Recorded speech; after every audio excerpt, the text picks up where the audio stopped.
जिसके मंडी में भाव सुनकर आपके होश उड़ जाएंगे, जिससे किसान भाई करोड़पति, लखपति, अरबपति और पता नहीं कौन सा पति बन सकता है। राम राम किसान भाइयों, आज मैं आपको एक ऐसी फसल बताने वाला हूं जिसके मंडी में भाव सुनकर आपके होश उड़ जाएंगे। जी हाँ दोस्तों, मैं एक ऐसी फसल बता रहा हूं जिसके 12 जून 2026 को जो भाव आए 6,70,000 रुपए। ऐसे भाव वाले वीडियो देखकर हमारे किसान भाई ने भी सोचा कि क्यों ना ये जो फसल है हम भी बोएं, क्योंकि इतनी महंगी, इतनी अच्छी फसल जिससे किसान भाई करोड़पति, लखपति, अरबपति और पता नहीं कौन सा पति बन सकता है। किसान भाइयों, मैं बात कर रहा हूँ चिरायता काल मेघ की, जिसके वीडियो आजकल यूट्यूब पर आपको काफ़ी सारे देखने को मिल रहे हैं। दोस्तों, इन वीडियो को देखकर किसान भाई के मन में ये आता है कि 6 लाख रुपए प्रति क्विंटल वाली फसल हम भी लगाएं, और ख़ास करके वो लोग जो बाहर से हैं। मैं हूँ नीमच से। नीमच औषधि मंडी है, और औषधि मंडी के अंदर पिछले कुछ महीने में काल मेघ, जिसे चिरायता के नाम से भी जानते हैं और लोकल भाषा में हमारे मालवी में कार्बेट के नाम से जाने जाता है, इसको लेकर काफ़ी ज़्यादा मुझे कॉल भी आए और लोगों ने बोला कि भाई हमको भी चिरायता की खेती करनी है, इतना अच्छा इसमें पैसा मिलता है। तो किसान भाइयों, इसके बारे में आज की इस वीडियो में हम पूरी ही जानकारी बताएंगे कि क्या वास्तव में चिरायता की खेती किसान भाइयों के लिए फ़ायदेमंद है, किन किसानों को ये खेती करना चाहिए, क्या इसकी जो कीमतें आप जो वीडियो में देख रहे हैं सच में वही मिलती है या फिर इसमें नुकसान है, और कौन से किसान भाई इसकी खेती करते हैं तो फ़ायदा है, और इसकी खेती के क्या क्या फ़ायदे हैं और क्या क्या नुकसान है, इन सारी चीज़ों पर लेकर आज का यह वीडियो है। तो वीडियो को अंत तक जरूर देखिएगा, और जिन भाइयों ने चैनल को सब्सक्राइब नहीं किया है वो चैनल को सब्सक्राइब जरूर कर ले, ताकि खेती बाड़ी और किसानों से जुड़ी जानकारी मिलती रहे। तो चलिए किसान भाइयों शुरू करते हैं। तो सबसे पहले बात करते हैं दोस्तों, ये जो चिरायता है ये एक औषधि फसल है, और इसे काल मेघ के नाम से जाना जाता है, और लोकल भाषा में जैसा कि मैंने बताया है कार्बेट के नाम से जाना जाता है। अब इस फसल की हम बात करते हैं तो पूरी ही खेती का हम थोड़ा सा जल्दी में मैं आपको बता देता हूं, कितना उत्पादन आता है, क्या भाव इसके रहते हैं, और हमेशा से क्या यही भाव रहे हैं, इस खेती में क्या नुकसान है, क्या फ़ायदे हैं, इन सारी चीज़ों को लेकर हम जल्दी से इस वीडियो को बना लेते हैं। तो किसान भाइयों, सबसे पहले हम देखते हैं कि इसकी बुआई कब की जाती है। तो किसान भाइयों, इसकी जो बुआई है जून जुलाई के महीने में की जाती है। जब हम सोयाबीन लगाते हैं उस समय इसकी बुआई की जाती है। बुआई के लिए क्या करना होता है, सिंपल सा खेत की तैयारी करनी होती है, देसी खाद डालना होता है, और सही प्रकार से खेत का चयन करना होता है, क्योंकि जो ये फसल है ये आपको लगानी रहती है ऐसे खेतों में जहाँ जल भराव ना हो। अगर आपने जल भराव वाली जगह में इसको लगा दिया तो वहाँ पर ये पौधे मर जाते हैं, और पानी जल भराव होने से सड़न वगैरह, फंगस वगैरह की बीमारी आती है। तो सबसे पहले अच्छे से खेत की जुताई करनी है, डीएपी डालना है, देसी खाद डालना है, और इसकी छिड़काव करना। अब छिड़काव के लिए कितने बीज की ज़रूरत होती है किसान भाइयों, यहाँ मैं प्रति बीघे के हिसाब से बात करूँ तो यहाँ 20 सारी का बीघा होता है, और यदि आप इसको एकड़ में समझना चाहते हो तो मैं जहाँ पर भी बीघा बोलता हूँ वहाँ 1.25 बीघे में हमारे यहाँ 1 एकड़ हो जाता है। तो आपको उस हिसाब से कैलकुलेशन लगाना है। तो किसान भाइयों, सबसे पहले हम बात करें बीज की, कि बीज दर क्या इसकी लगती है। तो किसान भाइयों, इसकी जो बीज दर है, अगर बीज अच्छा जर्मिनेशन वाला हो, अच्छा मतलब जिसमें 100% जर्मिनेशन आता है, तो 2 किलो से 2 किलो बीज भी पर्याप्त रहता है। लेकिन अगर थोड़ा सा जर्मिनेशन कम है तो 3 किलो, 4 किलो तक औसतन हमारे यहाँ पर बीज इसको डाला जाता है। तो 4 किलो बीज कैसे डाला जाता है, या तो नर्सरी करके डाल दो या छिड़काव विधि से कर लो। छिड़काव विधि में जर्मिनेशन की थोड़ी सी समस्या आ सकती है, तो आप नर्सरी से भी लगा सकते हो। अब इसको लगा दिया। अब इसमें क्या रहता है कि ये जो फसल है बारिश आधारित फसल है, बारिश जब आती है तब इसकी सिंचाई होती रहती है। लेकिन यदि सूखे की स्थिति बनी, बारिश नहीं आई, तो आपको इसमें सिंचाई की ज़रूरत पड़ती है। इसलिए आप इसको क्यारी बना के या बेड बना के या ड्रिप या फुहारा सिंचाई वगैरह जो भी करना चाहे वो व्यवस्था लेके ही आप इसको चलें। तो ये फसल कितने दिन की होती है, अगर आप इस फसल से सिर्फ इसकी पत्तियाँ, पंचांग इसका निकालना चाहते हो तो 4 महीने की ये फसल रहती है। लेकिन यदि आप बीज के लिए इसकी तैयारी करते हो तो ये 5 महीने तक की ये फसल चली जाती है। औसतन 120 दिन में ये फसल आना स्टार्ट हो जाती है। उसके बाद कटाई वटाई होकर इसको सुखाई जाती है।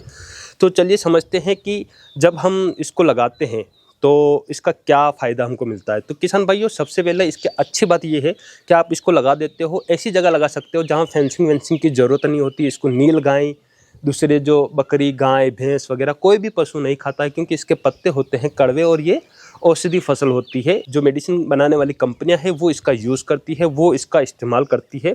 तो जब भी इसकी कटाई वगैरह होती है तो इसमें बहुत सारी डस्ट उड़ती है, मतलब इसके जो रहती है, मुंह बांधकर आपको पूरा चश्मा और मुंह बांधकर इसकी कटाई और थ्रेसिंग करनी होती, नहीं तो आपका गला जाम हो जाता है। आप मंडी में भी जाओगे, बड़े बड़े ढेर देखोगे तो वहाँ पास में खड़े भी नहीं रह पाओगे, क्योंकि इतना इसका डस्ट रहता है और इतनी कड़वाहट इसके अंदर मौजूद रहती है। किसान भाइयों, इसको जहाँ पर भी आप लगाते हो वहाँ खरपतवार अगर उगता है और ज़्यादा खरपतवार उगता है तो वैसी जगह में इसको ना लगाए, क्योंकि आप लगाओगे तो फिर चिरायता के साथ साथ खरपतवार भी आपको निकालना पड़ेगी और इसमें चिरायता के पौधे आपको निकलेंगे तो आपको नुकसान होगा। और सबसे अच्छी बात ये है कि ये पौधा जड़ से लगाकर पूरे पत्ते, तने, सारी चीज़ें बिकती है। खास करके इसका जो बिकने वाला काम है ये पत्ते वगैरह ही बिकते हैं। तो जब ये फसल आप लगा लेते हो उसके बाद आपको अगर इसके पत्ते की अच्छी ग्रोथ करवानी है तो यहाँ आपको DAP, यूरिया वगैरह के जो खाद है उनका भी इस्तेमाल करना पड़ेगा, क्योंकि इसको पोषक तत्वों की ज़रूरत तो पड़ती है और कहीं कहीं इसमें फंगस भी देखने को मिलती है। और लास्ट में यदि आप बीज के लिए काम कर रहे हो तो इल्ली के स्प्रे भी आपको इसके अंदर करने पड़ सकते हैं, क्योंकि जो फलियाँ आती है वो बहुत जल्दी से गिर जाती है और बीज जो है आपका ख़राब होता है। बीज के लिए आपको 4 महीने के बाद एक्स्ट्रा 1-1.5 महीना और रुकना होता है, उसके बाद जाके आपको जो है इसके बीज प्राप्त होते हैं। अब बात करते हैं कि उत्पादन कितना आता है और फ़ायदा कितना होता है। तो किसान भाइयों, मैं आपको बता दूं कि यदि आपने बिना खरपतवार वाली फसल तैयार कर ली तो औसतन आपको 15 से 20 क्विंटल प्रति बीघे में, है ना, आपको इसका उत्पादन मिलता है, पत्तियों का, जड़ों का और इसके टहनियों का करके। अब भाव की बात करते हैं तो वर्तमान यदि आप भाव देखते हैं तो बहुत अच्छे भाव है। 10,000 रुपये तक मंडी में ये बिक रहा था। लेकिन किसान भाइयों, ये भाव हमेशा से नहीं रहा है। आज से काफ़ी साल पहले सिर्फ 2,000 रुपये प्रति क्विंटल का भी बिका है। काफ़ी क्या, इस साल ही जाके अच्छे भाव आए, नहीं तो 2,000, 4,000, 5,000, 1,500 रुपये किलो तक भी लोगों ने बेचा है। तो इस बार क्या हुआ कि 10,000 के भाव जाने से इसकी डिमांड ज़्यादा बढ़ गई है, लोगों ने लगाना ज़्यादा स्टार्ट कर दिया है, तो बीज के लिए भी इसके भाव बढ़ गए हैं। अब हम बात करें कि उत्पादन जो है 15 से 20 क्विंटल होता है, यानी कि हम मान के चलें कि प्रति बीघा आपको 1.5 से 2 लाख रुपए तक का फ़ायदा इसके अंदर हो सकता है। ठीक है, उसके बाद हम बात करें बीज के। बीज के लिए आपको एक्स्ट्रा मेहनत करनी पड़ती है। बीज इसका थोड़ा सा मुश्किल से निकलता है और उत्पादन भी कम आता है। यदि आपने पूरी तरीके से ध्यान नहीं दिया तो प्रति बीघा मात्र आपको 10 किलो बीज भी बड़ी मुश्किल से मिल पाता है। लेकिन आप प्रॉपर तरीके से बीज के लिए काम करते हैं, अमर बेल का ध्यान रखते हैं, तो 50 किलो तक भी प्रति बीघा में आप बीज निकाल सकते हैं। उसके लिए आपको पल्लियाँ वगैरह पाल वाल पर इसकी कटाई करना रहती है, उसको सुखाना रहता है और बिल्कुल ध्यान से इसका बीज इकट्ठा करना रहता है। और बीज का भी ऐसा रहता है कि जो भाव मैंने आपको बताया 6,70,000 रुपये, तो वो सभी के यानी कि 6,000 रुपये किलो, वो भाव हमेशा से नहीं रहते हैं। इस बार जैसा कि मैंने आपको बताया पंचांग के भाव बढ़ गए, यानी कि पत्तियों के, इसके तने के भाव बढ़ने के कारण बहुत सारे लोगों में बीज की डिमांड बढ़ गई कि यार हमको भी बोना है, इतना अच्छा इसका बिक रहा है। तो बिना जानकारी के किसान भाइयों इसको नहीं लगाना चाहिए। और इस बार इतने सारे किसान भाई लगा रहे हैं कि भाव निश्चित ही इसका डाउन जाएगा, वापस वही पुरानी चीज़ें आ जाएगी। तो यदि हम 50 किलो बीज इसका अच्छे से अगर खेती करते हैं, अमर बेल वगैरह के ध्यान रखते हैं, अच्छे से हार्वेस्टिंग करके निकालते हैं, थ्रेसिंग अच्छे से होती है, तो गुणवत्ता वाला जो बीज होता है वो आपको प्राप्त हो सकता है। अभी वर्तमान में जो मैं आपको भाव बताए 6,000 से 7,000 रुपये, यानी कि 6 लाख से 7 लाख रुपए प्रति क्विंटल तक इसके भाव चल रहे थे।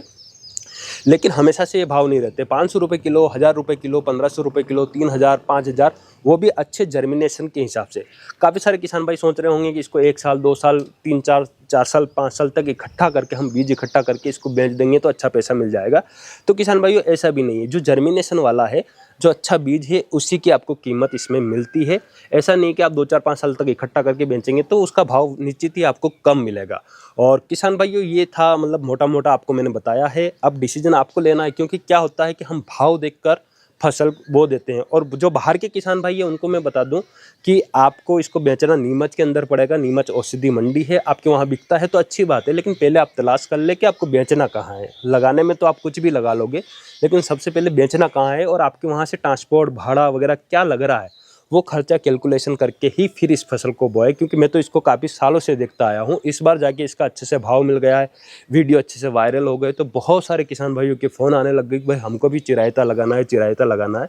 लेकिन आप सोच समझ के लगाइए। ऐसा नहीं है कि मतलब इससे लाखों करोड़पति बन गए हैं लोग, नहीं। जो लोग बने हैं वो इतने करोड़पति भी नहीं बने हैं। बीज भी क्या है, 50 किलो मैं हाईएस्ट बता रहा हूँ 15-20 किलो बीज आप इसका प्राप्त कर पाते हैं।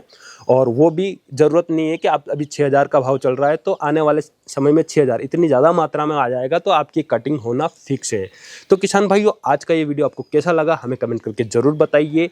और अगर वीडियो पसंद आता है तो वीडियो को लाइक करिएगा, शेयर करिएगा। बाकी जो किसान भाई इसकी खेती करने की सोच रहे हैं वो अपना अच्छे से कैलकुलेशन करके इसकी खेती करें। आज के वीडियो को यहीं समाप्त करते हैं, मिलते हैं एक और नई जानकारी के साथ एक नए वीडियो में। तब तक के लिए जय भारत, जय किसान।